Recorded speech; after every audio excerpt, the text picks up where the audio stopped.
ఆంధ్ర, ఒడిశా అంతర్రాష్ట్ర రహదారిపై ఏర్పడిన గోతులను తక్షణమే పూడ్చాలంటూ సిపిఎం నాయకులు డిమాండ్ చేశారు. గత కొన్నేళ్లుగా రహదారి మరమ్మతులు చేపట్టకపోవడంతో వాహనదారులు నానా అవస్థలకు గురి అవుతున్నారని ఆవేదన వ్యక్తం చేశారు. పార్వతీపురం, మన్యం జిల్లా కొమరాడ మండలం గుమ్మడ వద్ద సిపిఎం ఆధ్వర్యంలో వినూత్నంగా నిరసన చేసి సమస్యను అధికారుల దృష్టికి తీసుకువెళ్లారు.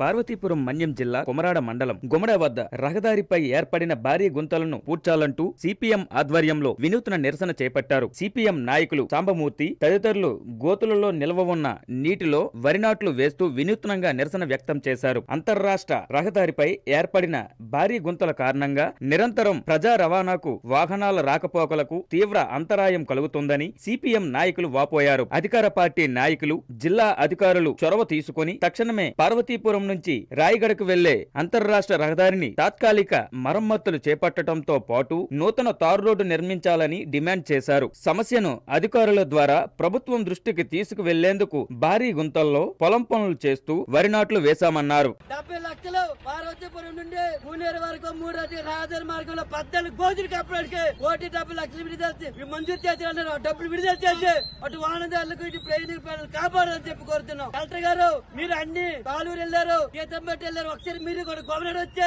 ఈ రోడ్లు చూడండి, మా కష్టాలు తెలుసుకోండి అని చెప్పి తెలియజేస్తున్నాం. ఈ రోజు ఆర్ఎంపీ అధికారులు వేకెన్సీ పెట్టరు, మొత్తం డబ్బులు లైసెన్స్ లేదు, డబ్బులు యూనిఫామ్ లేదు, డబ్బులు మరి ఈ రోడ్డు బాగా ఎవరి మీద మీరు పండు ఎవరు చెప్పి తెలియజేస్తున్నాం.